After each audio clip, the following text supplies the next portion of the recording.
சட்டப்பேரவையில் நிதியமைச்சர் தங்கம் தென்னரசு பேசி வரும் காட்சிகளை பார்க்கலாம். வந்ததினால் இதனுடைய கடன் வளர்ச்சியை நீங்கள் பார்ப்பீர்கள் சொன்னால் 4வது தேர்வரில் 93% தான்.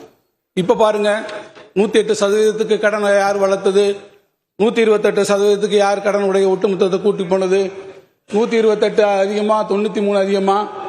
கடனுடைய வளர்ச்சியில் அதிகமாக ஒட்டுமொத்த கடன் இருப்பில் 128% வளர்ச்சியை கண்டது உங்கள் ஆட்சி.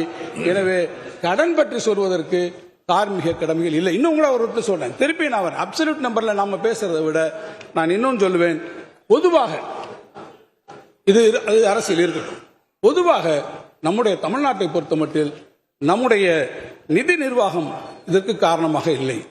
தொடர்ச்சியாக காரணம் உங்களுக்கு. இப்ப நீங்க போய் சேர்ந்திருக்கீங்க பாருங்க, சேராத இடந்தனிலே சேர வேண்டாம் என்று சொன்னார்கள். அதை மறந்து விட்டு நீங்கள் போய் சேர்ந்திருக்கிறீர்களே, அந்த ஆட்சி அல்ல, நீங்க சேர்ந்திருக்கீங்க. சேர்ந்த காட்சியினால்தான் அந்த ஆட்சி மாற்றாந்தாய் மனப்பான்மையுடன் தொடர்ச்சியாக செய்யக்கூடிய காரணத்தினால்தான் நான் இந்த அவைகளை சொல்வேன், 5வது நிதிக்குழுவின் பரிந்துரையில் இருந்து இப்போது 14வது நிதிக்குழுவின் பரிந்துரை வரை மத்திய வரிகளில் தமிழ்நாட்டினுடைய பங்கு குறைந்து கொண்டு வருகிறது.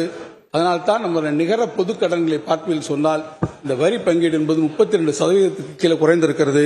ஒரு கால் நீங்கள் இதெல்லாம் பேசி பினான்ஸ் கமிஷன்ல இருந்தோ நமக்கு வர டெவல்யூஷன்ல இருந்தோ அல்லது மத்திய அரசாங்கத்திலிருந்து நமக்கு வர வேண்டிய பங்கீடுகள் வரி பங்கீடுகளில் இருந்தோ நீங்கள் இந்த வரிகளை எல்லாம் பெற்றுத் தருவீர்கள் என்று சொன்னால் நம்முடைய கடன் 3 லட்சம் கோடி ரூபாய் அளவுக்கு குறையும். அதை செய்வதற்கு நம்முடைய மாண்புமிகு உறுப்பினரும் அவர்களை சார்ந்திருக்கக்கூடிய இயக்கமும் முன்வர வேண்டும் என்று கேட்டுக்கொள்கிறேன்.